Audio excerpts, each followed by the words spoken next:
Okay, so a short video of my swing changes, which I'm focusing on this winter 2015.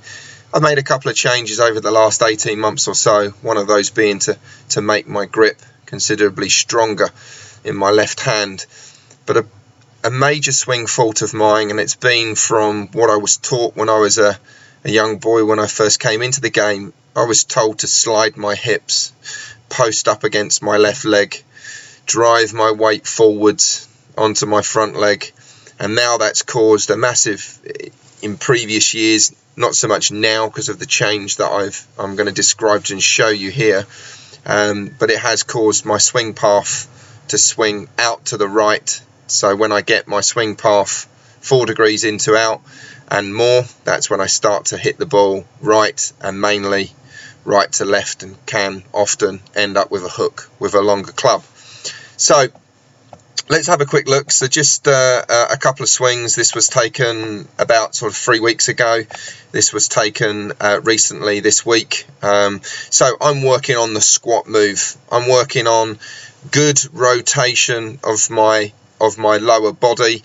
I'm working certainly on the rotation within my lower body, so my thighs, and getting good external rotation of my thighs in the start of my downswing, and effectively getting that squat that you see a lot of legendary players do, getting my thighs nice and wide at the start down and into the forward swing. So we can have a look here. You can see data here. Everything is quantified by sand balance, pressure plate, and GC2 HMT. So you can see the distance 190 yards, club speed 90 miles an hour. You can see my swing path into out to just over 2 degrees and strike 1.35. It's a decent strike, but I'd say lacking power. So having a look up to the top, so let's wind this up to the top here. You can see that my weight pressure goes on to my right foot and goes into my right heel. You can see my right leg straighten, and that hip go into internal rotation at the top of the backswing.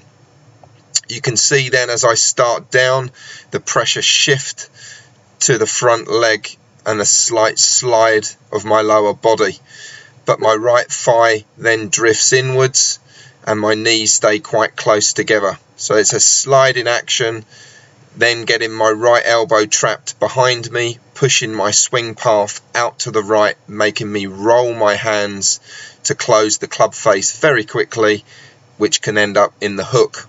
Let's look at the new swing. So something that I worked on, and I can quantify here with the sand balance pressure plate, is that I do move my pressure to my right leg.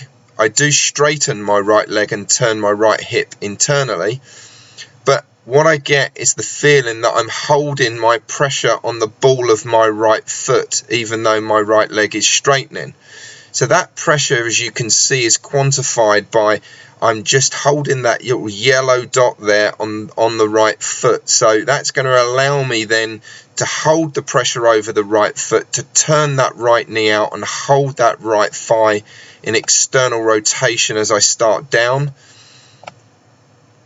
As you can see, that move there allows my left thigh to work away into external rotation. So I'm getting this dual externally rotated thigh position here. And there's your squat. My knees are widening. My pressure has gone onto the toes of my right foot. My pelvis is rotating around to the left towards what would be my target. My weight and pressure is shifting gently to my left side. My load into the ground is maximized as my arm is parallel to the ground on the downswing. My elbow can move in front of my right hip. I can square up the club without a massive rotation of my forearms. The power was significant, the power gain. The distance was an extra 9 yards. The path was less into out. The club speed was nearly a 5% gain. So I'm very happy with that. The new squat move, I will continue to work on that this winter, and I will be playing, no doubt, better golf because of it.